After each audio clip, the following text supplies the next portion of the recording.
இலங்கை கிரிக்கெட்டை நேசிக்கும் ஒவ்வொரு ரசிகரின் இதயத்திலும் இன்று ஒரு புதிய நம்பிக்கை பிறந்துள்ளது. பல ஆண்டுகளாக சர்ச்சைகள், குற்றச்சாட்டுகள், நிர்வாக குழப்பங்கள் மற்றும் அதிகார மையப்படுத்தலால் பாதிக்கப்பட்டிருந்த இலங்கை கிரிக்கெட் நிர்வாகத்தில் இறுதியாக மாற்றத்தின் காற்று வீச தொடங்கியுள்ளது.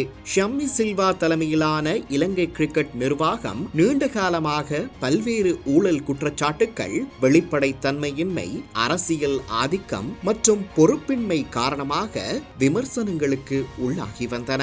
கிரிக்கெட்டின் உண்மையான வளர்ச்சியை விட அதிகாரத்தை பாதுகாப்பதே முக்கிய இலக்காக மாறியதாக ரசிகர்கள் பலமுறை குற்றம் சாட்டினர். ஒரு உண்மையான கிரிக்கெட் ரசிகனாக மைதானத்தில் தோல்வியை விட நிர்வாகத்தில் நடந்த தோல்வியே அதிக வேதனையை ஏற்படுத்தியது.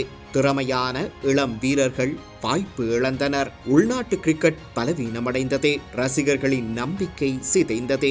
சர்வதேச அளவிலும் இலங்கை கிரிக்கெட்டின் மரியாதை கேள்விக்குறியாகியது. ஆனால் இன்று நிலைமைகள் மாறுகின்றன. இந்த மாற்றத்தின் பின்னால் முக்கிய பங்கு வகித்தவர் ஜனாதிபதி அனுரகுமார திசாநாயக்க.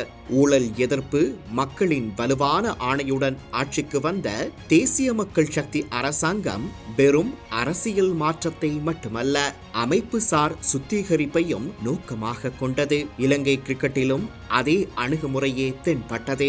நேரடி அரசியல் தலையீடு அல்ல, ஆனால் துல்லியமான மூலோபாய ராஜதந்திரம், சரியான நிறுவன அழுத்தம், பொது நம்பிக்கையின் சக்தி மற்றும் நிர்வாக பொறுப்புணர்வை மீண்டும் எழுப்பிய செயல் திட்டம். இதன் மூலம் நீண்ட காலமாக எந்த ஒரு ஆட்சியாலும் அசைக்க முடியாத சக்தியாக கருதப்பட்ட ஷம்மி சில்வா தலைமையின் ஆதிக்கம் உடைக்கப்பட்டது. இது ஒரே ஒருவரின் வீழ்ச்சி அல்ல, இது ஒரு பழைய கலாசாரத்தின் முடிவு. கிரிக்கெட் சிலரின் சொத்து அல்ல, அது நாட்டின் சொத்து என்ற உண்மை மீண்டும் நினைவூட்டப்பட்டது.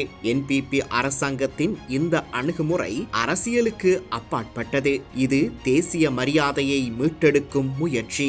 மக்கள் பணம், மக்கள் விளையாட்டு, மக்கள் நம்பிக்கை, இவை அனைத்திற்கும் கணக்கு போட்டு கேட்கப்படும் புதிய காலம் இது. இலங்கை கிரிக்கெட் ரசிகர்களாக நாம் எதிர்பார்ப்பது மிகவும் எளியது. திறமைக்கு மதிப்பு, வெளிப்படையான நிர்வாகம், சுயநலமற்ற தலைமை மற்றும் உலக அரங்கில் மீண்டும் சிங்கக்கொடியை உயர்த்தும் ஒரு வலுவான அணி. இன்று அந்த பயணத்தின் முதல் அத்தியாயம் எழுதப்படுகிறது. ஜனாதிபதி அனுரகுமார திசாநாயக்க மற்றும் புதிய மாற்ற அரசியலுக்கு நன்றி சொல்ல வேண்டிய தருணம் இது. ஏனெனில் மைதானத்தில் வெற்றி பெற முன் நிர்வாகத்தில் நீதியை வெல்ல வேண்டும். இலங்கை கிரிக்கெட் மீண்டும் எழும். இந்த முறை அது வெறும் ஓர் அணியின் எழுச்சி அல்ல, அது ஒரு தேசத்தின் பெருமையின் மறுபிறப்பு. ஜனாதிபதி அனுரகுமார திசாநாயக்க தலைமையிலான இந்த மாற்ற அரசியலுக்கு நன்றி சொல்ல வேண்டிய தருணம் இது. ஏனெனில் மைதானத்தில் கோப்பையை வெல்ல முன் நிர்வாகத்தின் நீதியை வெல்ல வேண்டும். ஊழலால் மூடப்பட்ட கதவுகள் மூடப்பட வேண்டும். திறமையால் திறக்கும் புதிய கதவுகள் திறக்கப்பட வேண்டும். ரசிகர்களின் நம்பிக்கையை மீட்டெடுக்கும் நிர்வாகமே உண்மையான வெற்றி. இன்று இலங்கை கிரிக்கெட்டுக்கு தேவைப்படுவது வெறும் புதிய தலைமை அல்ல, புதிய மனசாட்சி. இறுதியாக இலங்கை கிரிக்கெட்டின் பெருமை மிகு முன்னாள் தலைவர் குமார் சங்கக்கார கூறிய இந்த வரிகள் நம்மை நினைவூட்டுகின்றன. Cricket in Sri Lanka is no longer just a sport. It is a shared passion that is a source of identity and pride. அதாவது இலங்கையில் கிரிக்கெட் என்பது வெறும் விளையாட்டு அல்ல, அது நம் அடையாளம், நம் பெருமை, நம் ஒற்றுமையின் சின்னம்.